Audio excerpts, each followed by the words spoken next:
Mister. Buenas noches, Magister.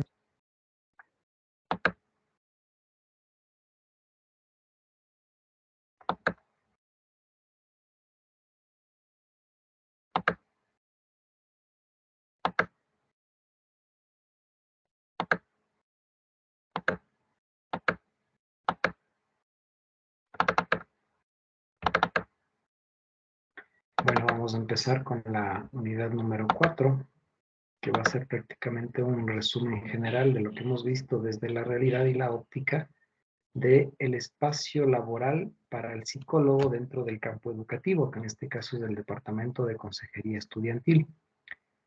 El Departamento de Consejería Estudiantil, o DECE, en este caso, ha tenido algunas modificaciones a lo largo de los años. Antiguamente se lo conocía como DOBE, que era el Departamento de Orientación y Bienestar Estudiantil. Actualmente con este formato de DC tiene obviamente lineamientos determinados desde el Ministerio de Educación que regulan las funciones y actividades del departamento como tal y obviamente de los funcionarios del departamento, ¿sí? Entonces, cuando nosotros hablamos del DC, estamos hablando directamente del Departamento de Consejería y nos referimos a una instancia dentro del centro educativo, dentro de la institución educativa, encargada de la atención integral de los estudiantes, cuyo propósito es brindar apoyo y acompañamiento psicológico, emocional y social.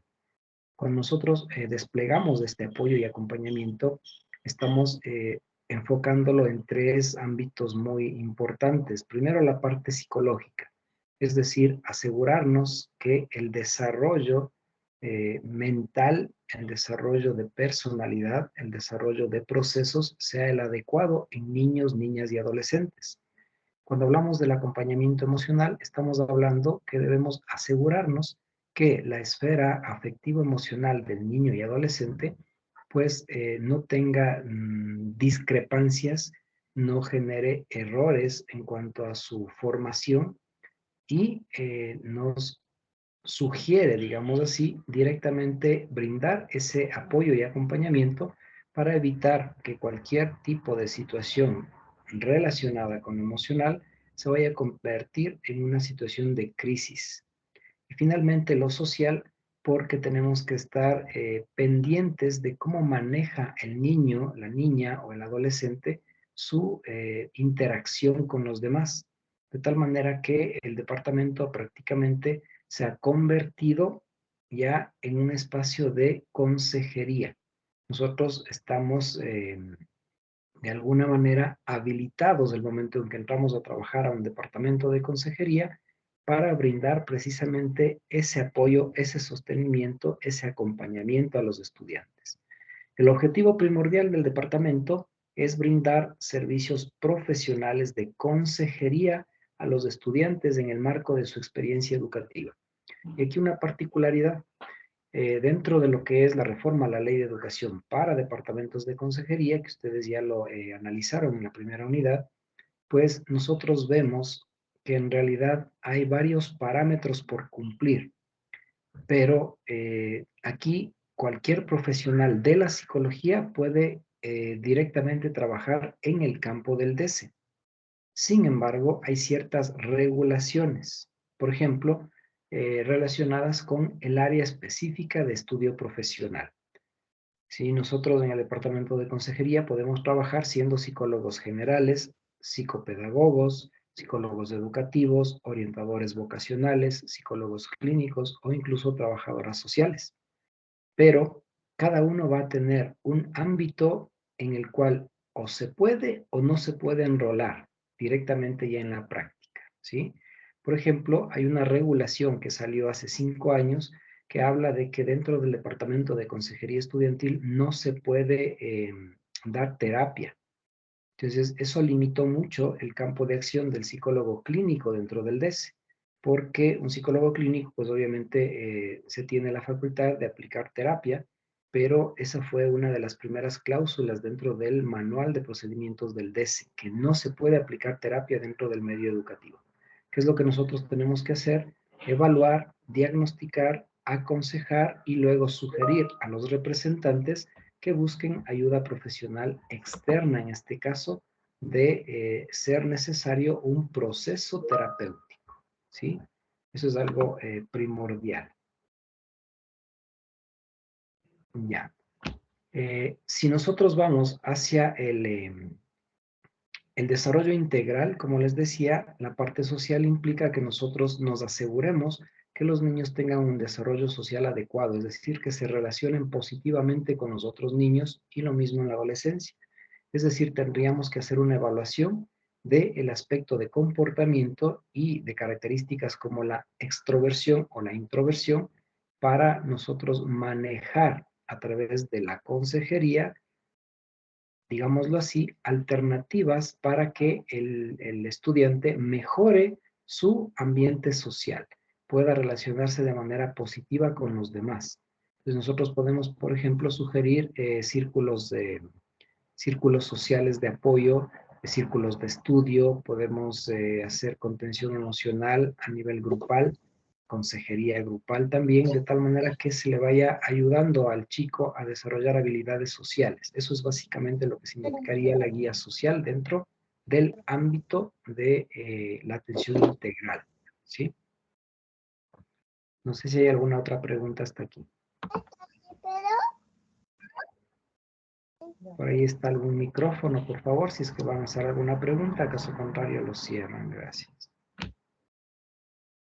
Entonces les decía, el objetivo básico del Departamento de Consejería es precisamente brindar esos servicios profesionales, pero cada profesional tendrá las limitaciones de acuerdo al campo que le compete.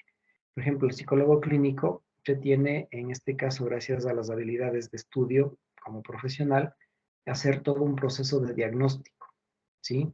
Entonces nosotros determinamos casos clínicos directamente, podemos diagnosticar trastornos dentro del campo educativo, pero hasta el diagnóstico llegamos y luego, como digo, sugerimos al representante un tratamiento terapéutico externo.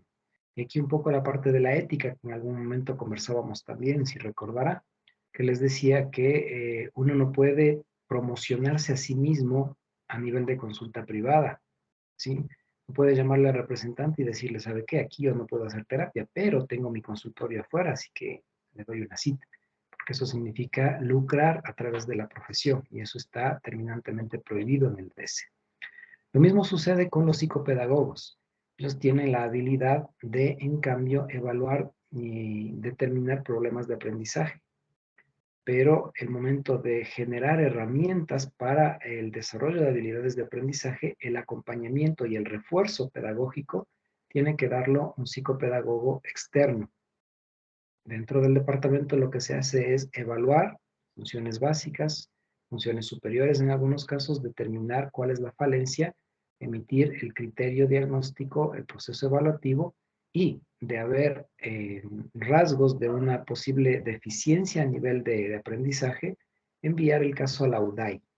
La UDAI es la Unidad de Apoyo a la Inclusión, que es la instancia gubernamental en este caso, que se va a encargar del proceso completo de evaluación y determinación de informes para la evaluación de adaptaciones curriculares en el medio educativo, ¿sí? Entonces el psicólogo tiene ciertas limitaciones en este sentido dentro de su trabajo. Ustedes como psicólogos generales van a tener la posibilidad de hacer las dos cosas, el diagnóstico desde la parte clínica o desde la parte psicopedagógica, porque van a tener esas habilidades a través de la línea de formación que mantienen, ¿sí? Y para esto, pues ya hemos hablado de artículos de la ley y en particular vamos a tomar en cuenta dos dentro del Reglamento General a la Ley Orgánica de Educación Intercultural que nos señala específicamente cuestiones del Departamento de Consejería. El artículo 58, que habla de la atención integral de los estudiantes en proceso de formación como un componente indispensable de la acción educativa y que debe ser organizada e implementada por el Departamento de Consejería Estudiantil de los establecimientos educativos en todos los niveles y modalidades. Ese es el artículo 58. ¿A qué se refiere específicamente? a que toda la acción integral, es decir, todo el proceso de acompañamiento para asegurarnos el desarrollo integral del niño, niña y adolescente, va a estar organizada e implementada por el DESE, ¿sí? Y esto se aplicará en todos los niveles y en todas las modalidades, es decir, en educación fiscal, educación fiscomisional, educación particular y educación municipal. Y tanto en nivel preprimario, básico, elemental, básico medio, básico superior y bachillerato y tanto en centros educativos matutinos, vespertinos o nocturnos. Es decir, se aplica prácticamente a toda instancia dentro de lo que es el medio educativo, ¿sí? Eso es lo que dice prácticamente el artículo 58. Es el que le da desde la LOEI el poder, digámoslo así, de manejar el departamento de consejería todo lo que tiene que ver con atención integral de los estudiantes. Y es por eso que desde esta óptica del artículo 58, dentro de los centros educativos, el psicólogo, el coordinador, en este caso del departamento de consejería, pues va a formar parte de varias instancias a nivel administrativo. Por ejemplo, va a estar siendo un miembro nato de la junta académica. La junta académica está liderada por el vicerrector o subdirector de la institución y los jefes de área de toda la institución. Y ahí tiene que estar el psicólogo porque tiene que ver con el desarrollo académico, ¿sí? Cuando nosotros tenemos, por ejemplo, un conflicto que tiene que ser resuelto, hay una comisión de disciplina y una comisión de resolución de conflictos. En los dos casos está como miembro nato el coordinador del departamento de consejería. Cuando nosotros, por ejemplo, necesitamos apoyo a nivel académico desde vicerrectorado, subdirección, para elaboración, por ejemplo, de distributivo docente o de horarios, también el psicólogo puede estar inmerso en ese proceso. ¿Por qué? Porque se supone que el psicólogo va a ser quien conozca más directamente la realidad de los estudiantes, cuando hace un buen trabajo, obviamente, cuando ha logrado llegar a todos los grupos, a todos los cursos, cuando se ha percatado de actualizar datos, etcétera. Entonces conoce las realidades y uno puede optar por ejemplo, sugerir incluso tutores, incluso distributivos, diciendo, a ver, tal profesor en tal año ha tenido dificultades, entonces la sugerencia es que este profesor pase a este otro año, cosas como es. Entonces, si ustedes ven a través del artículo 58, se tiene esa cierta capacidad. Por eso hablo de poder. No es el término adecuado, obviamente, ¿no? Pero es ese empoderamiento dentro del el proceso educativo general de la institución. Entonces, como es el DESE el que se encarga de organizar e implementar cualquier tipo de acción para el desarrollo integral del niño, niña y adolescente, pues obviamente estamos vinculados como psicólogos a todo ese proceso. No sé si hay alguna pregunta hasta aquí.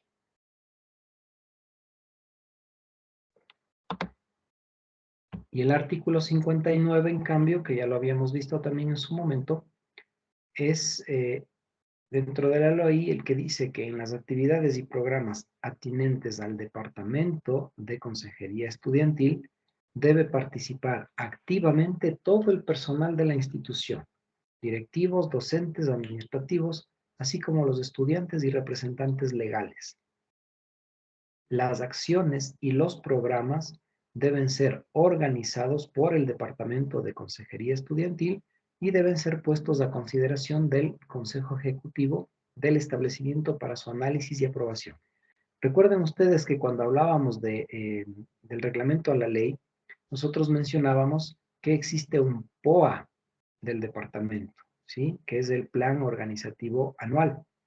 Ese plan debe abarcar prácticamente todas las disposiciones distritales y ministeriales, programas ejecutados y propuestos, más prevención y promoción de la salud integral. De tal manera que todo eso tiene que estar en un plan organizativo anual, en un POA, y ser presentado a consideración del Consejo Ejecutivo de la institución para su análisis y aprobación. Una vez analizado y aprobado, por escrito todo siempre legalmente, el departamento ya puede empezar a trabajar, ¿sí? Ahora, pregunta, ¿qué es el Consejo Ejecutivo? ¿Quién me ayuda con la respuesta? ¿Qué es el Consejo Ejecutivo? Chuquihuanca, por favor.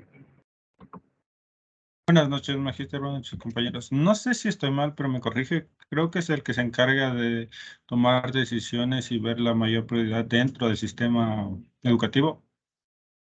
¿Ya? Hablamos a nivel institucional, ¿sí? Correcto. ¿Alguien más, por favor, que me ayude?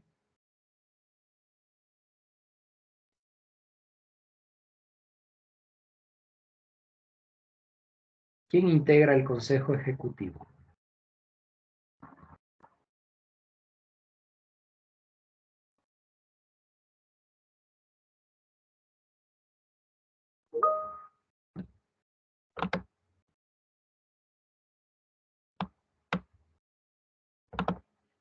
El rector, obviamente, lo va a presidir como autoridad máxima. Gracias. ¿Quién más integra el Consejo Ejecutivo? Entiendo que varios de ustedes son docentes y otros trabajan en instituciones educativas. Más o menos deben tener alguna idea, ¿no es cierto?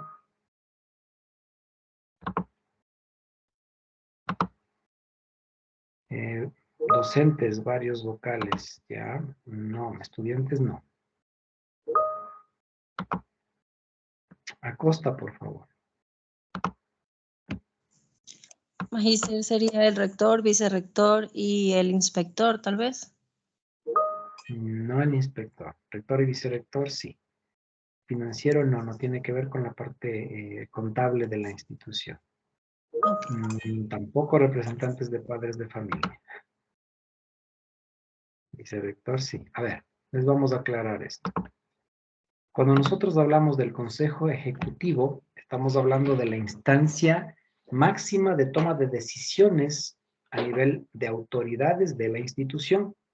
¿Por qué? Si bien es cierto, administrativamente la autoridad principal es el rector, no puede tomar todas las decisiones por su cuenta. Entonces necesita apoyo en un grupo de docentes y autoridades de la institución que le apoyen en esas decisiones. Y una de esas, por ejemplo, es el análisis y aprobación del POA del DECE. Entonces, ¿quién integra el Consejo Ejecutivo? Va a depender de la cantidad de estudiantes que tenga cada institución, obviamente, ¿no? Pero está el rector, está el vicerrector y están tres vocales principales, con sus respectivos vocales suplentes elegidos de una asamblea de entre los docentes de la institución. Ahora, esos docentes que van a integrar el Consejo Ejecutivo no son cualquier tipo de docente. Tienen que cumplir con algunos reglamentos y disposiciones establecidos precisamente en la LOEI. Primero, tiene que haber estado en la institución mínimo 2 años ininterrumpidos laborando para ser considerado como opción para el Consejo Ejecutivo. Segundo, no puede haber sido sancionado en ningún momento ni llamado a la atención por situaciones relacionadas con su cargo, es decir, llamados de atención por irse en contra de los estudiantes, por negligencia, por fallos en la presentación de planificaciones, es decir, que no haya tenido llamados de atención, que tenga una hoja intachable, impecable, digámoslo así. Y tercero, pues obviamente que tenga el apoyo necesario porque son elegidos en asamblea general. Entonces ahí se eligen los 3 miembros principales y los 3 suplentes.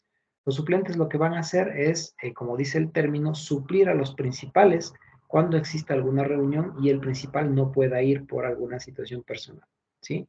De ahí siempre van a estar los 3 miembros, en este caso, principales. Dentro del Consejo Ejecutivo tiene que ser nombrado un secretario o secretaria. En el caso de instituciones fiscales, de entre los mismos miembros se elige a uno que va a hacer las veces de secretario. En las instituciones particulares, el secretario de la institución asume las veces de secretario del consejo, pero no tiene voto, ¿sí?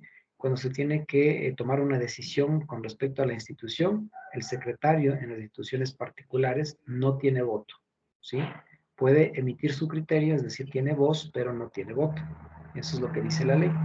Entonces, pues por eso que dentro del Consejo Ejecutivo no puede estar, por ejemplo, el inspector general, porque se necesita que tenga clases y en este caso el inspector general, por lo regular, no da clases y no puede ser juez y parte también.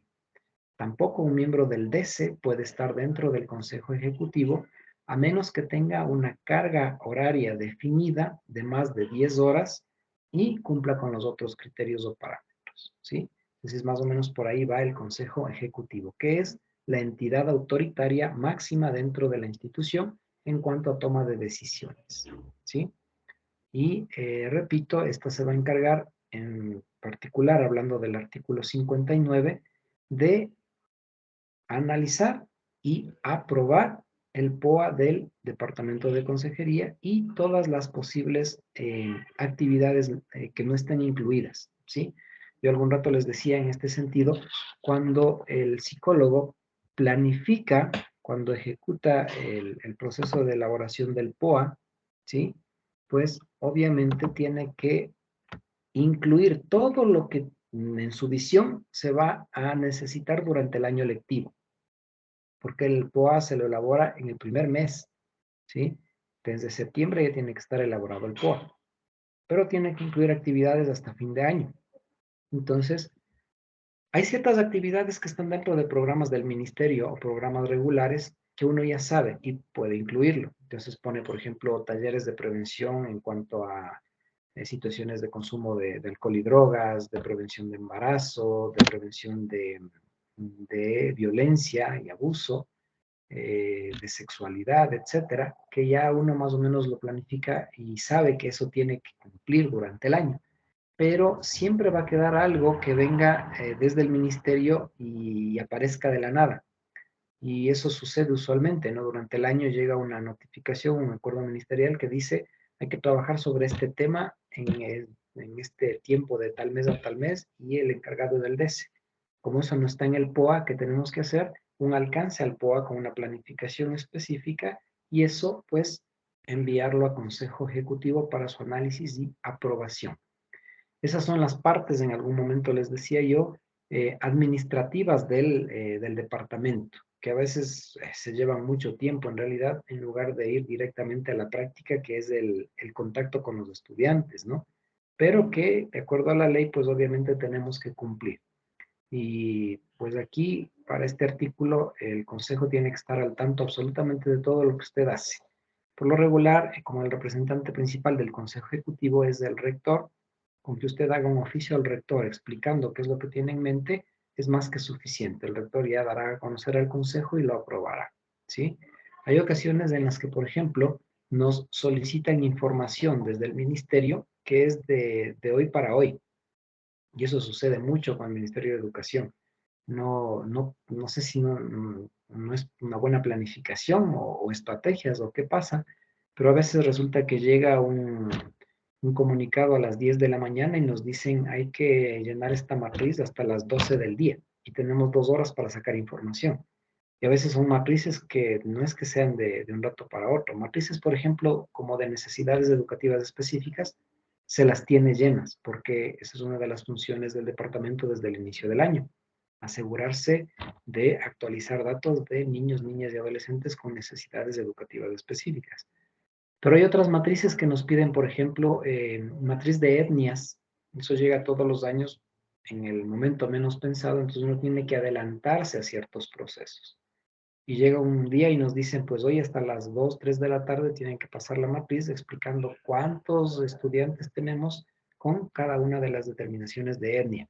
Cuántos mestizos, cuántos indígenas, cuántos afrodescendientes, cuántos Entonces, si no hemos hecho ese trabajo, ¿qué es lo que tenemos que hacer? Pasar por las aulas preguntando en todos los cursos y diciendo, a ver, ¿quién se identifica con esta etnia? Llenar la matriz y pasarla. Hay matrices muy controversiales, creo que de esto hablábamos también en algún momento.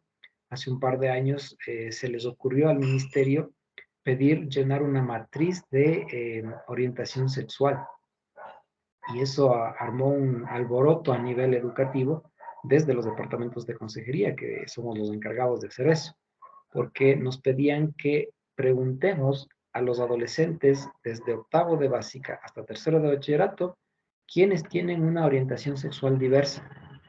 Y eso pues ya nos complicó, porque hay otras partes de la ley que dice que no podemos ir nosotros en cuanto al proceso de intimidad.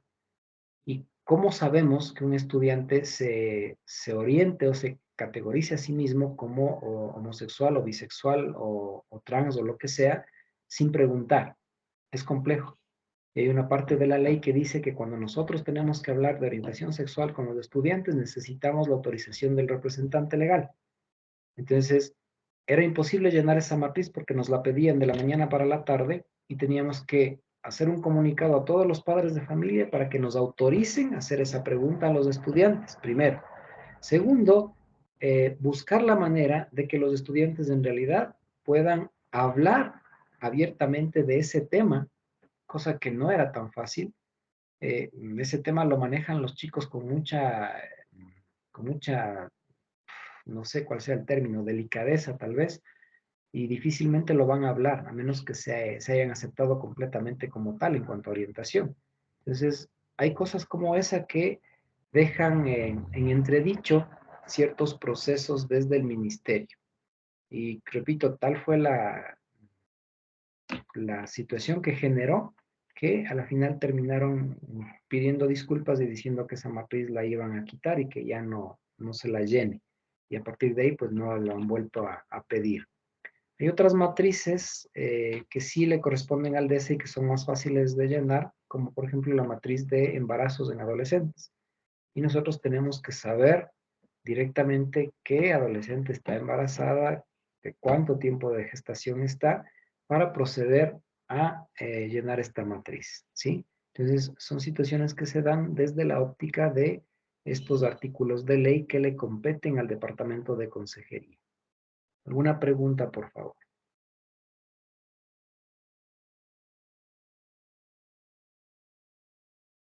Ok. Y otra particularidad con respecto a estos artículos de la ley que están vinculados a todo lo que tiene que ver con rutas y protocolos, ¿sí? Un rato ya comentábamos también esta situación. Para nosotros resolver un caso específico, tenemos que cumplir con el debido proceso. Y ese debido proceso tiene que ver con rutas y protocolos específicos. Entonces, no es la misma ruta cuando nosotros abordamos un caso, por ejemplo, de violencia de pares, que un caso de violencia sexual. No es lo mismo, no es la misma ruta un caso de uso indebido de drogas que un caso de promoción de alcohol o drogas. Entonces, cada una tiene su propia ruta y su propio protocolo de intervención. Si nosotros hablamos de violencia, por ejemplo, y tenemos una situación de violencia física en el hogar, comprobado, un niño, por ejemplo, llega un día y está con moretones o con vetas en las piernas y nos percatamos de eso, pues inmediatamente hacemos la intervención y pasamos a la junta cantonal. Pero si nosotros determinamos un caso de abuso sexual, eso ya no tenemos que notificar ni siquiera a la junta, sino que pasa directo a la fiscalía. ¿Sí? Y nosotros nos encargamos del proceso, pero sale con firma de la autoridad de la institución. El rector o rectora, director o directora, es quien firma ese tipo de protocolos, porque es la autoridad máxima de la institución, pero quien hace todo el proceso es el DESE, es el psicólogo. Entonces, son situaciones diferentes que requieren rutas y protocolos diferentes. Lo mismo pasa con lo que les digo de drogas. No es la misma ruta el consumo que la comercialización. Si hay consumo, nosotros hacemos el proceso de intervención, llamamos a los representantes y podemos sugerir que pase a una institución de tratamiento ambulatorio del Ministerio de Salud que tiene vinculación con el Departamento de los DESES Generales de Educación. Y pues hacemos la intervención. Y hasta ahí. Pero si hay promoción y comercialización, ya tenemos que notificar a la Policía Antinarcóticos, a la DINAPEN y a los representantes legales. Entonces, el protocolo es mucho más complejo, la ruta es un poco más larga, porque eso es lo que dice la ley. Entonces, tenemos que estar pendientes de qué ruta hay que cumplir, de cuáles son los protocolos y, pues, obviamente cumplirlos a cabalidad. Porque de todo eso nosotros necesitamos verificadores que al final de cada quimestre y del final del año nos van a pedir como psicólogos y nos van a decir, a ver, nos van a pasar por favor los verificadores de todos los procesos que se hayan hecho, de todas las intervenciones que se hayan hecho en casos de embarazo, en casos de uso de drogas, en casos de comercialización de drogas, en casos de abuso sexual, en casos de maltrato, etcétera, etcétera, ¿sí? Entonces, todo eso siempre dentro de la ley. ¿De qué artículos de la ley? Básicamente, el 58 por la atención integral y el 59 por la participación de los, en este caso, de todos los estamentos institucionales en las acciones del DESE. Eso también les comentaba en algún momento. A veces podemos pedir ayuda a los tutores, por ejemplo, y es lo que dice en la ley. Si nosotros tenemos que aplicar un programa específico, podemos nosotros capacitar a los tutores y luego los tutores transmitir la información a los padres de familia, ¿sí? Y ese es el apoyo que tenemos y desde la autoridad tiene que salir, en este caso, la recomendación de que así se haga, digámoslo así, de que se cumpla ese tipo de estrategia institucional para poder cumplir con determinado programa o proyecto que exige la ley, ¿sí? Entonces, desde ahí ya tenemos que tener claro cuál es el proceso a nivel legal. Ahora, yo les pregunto a ustedes, dentro de los posibles casos que vayamos a tener con estudiantes, ¿cuál consideran ustedes que podrían ser los más complicados o los más difíciles de abordar? ¿Y por qué?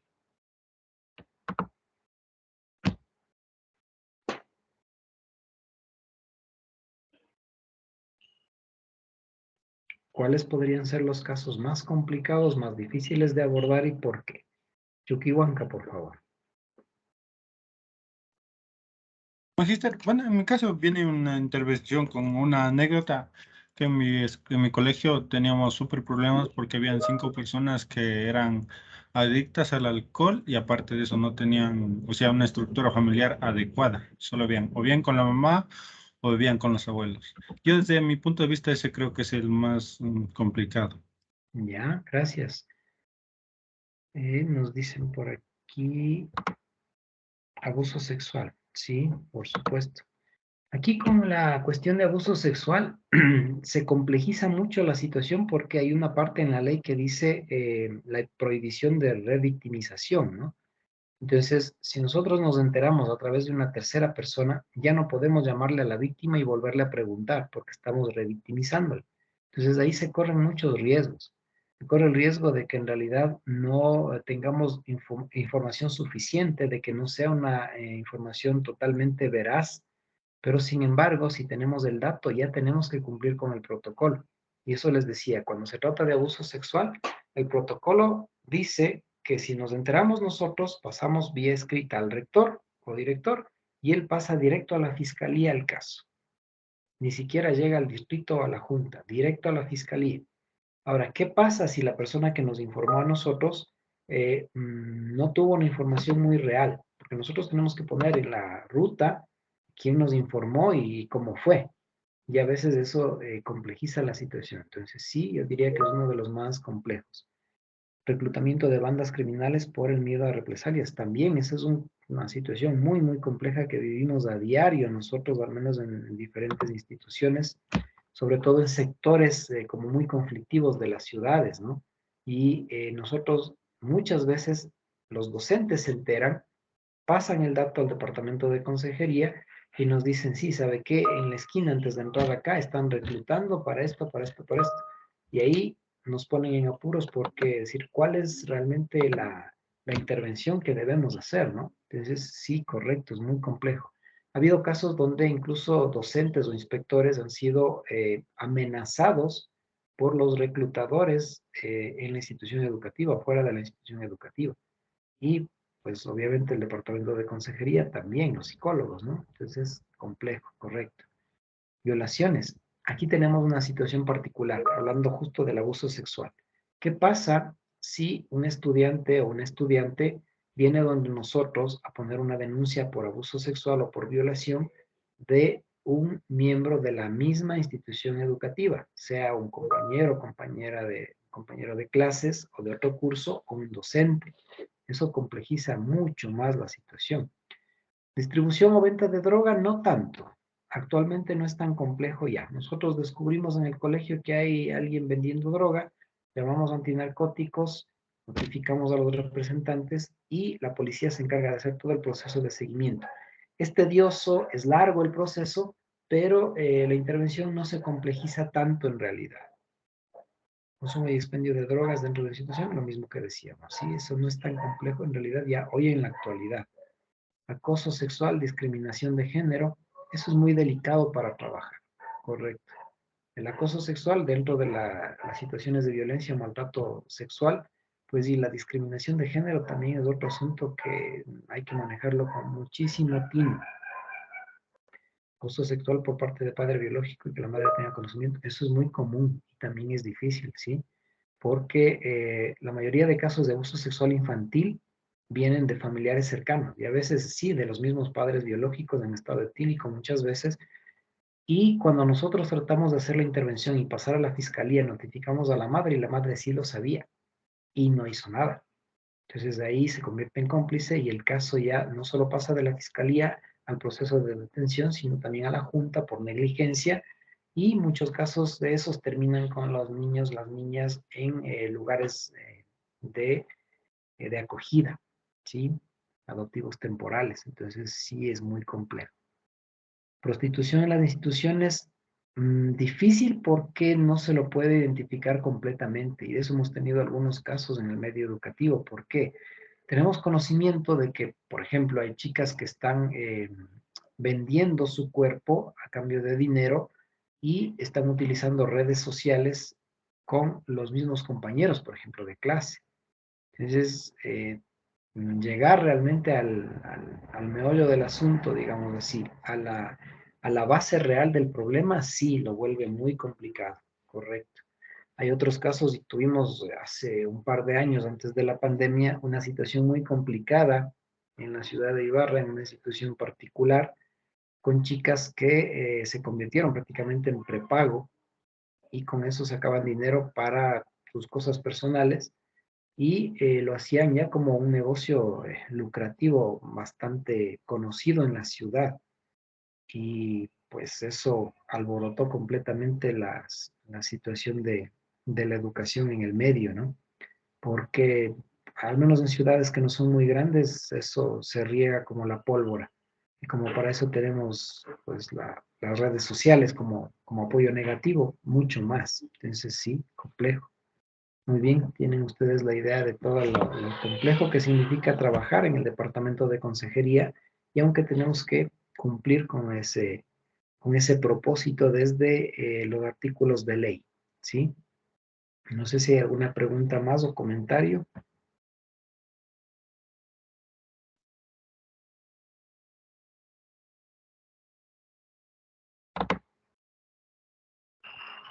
Listo, ahí vamos a dejar un poquito esto del departamento de consejería. Les recomiendo que lean el manual de procedimientos del DESE, ¿sí? Y el reglamento específico del DESE, que lo pueden encontrar en el internet, en la página del Ministerio de Educación, para que se empapen un poquito más de todas las acciones y funciones que cumple el departamento de consejería. Igual no se olviden que están subidas ya las actividades de esta cuarta unidad. No lo dejemos para el último para evitar complicaciones, ¿sí? De haber alguna situación particular, pues me lo hacen saber. Caso contrario, hasta ahí estaríamos. Que tengan un buen fin de semana y nos vemos la próxima semana. Buenas noches. Muchas gracias, Magis. Gracias, profe. Buenas noches. Gracias, Magíster. Buenas noches. Gracias, Magis. Manual de procedimientos del Muchas gracias, DESE Magíster. y el reglamento a la ley de DESES.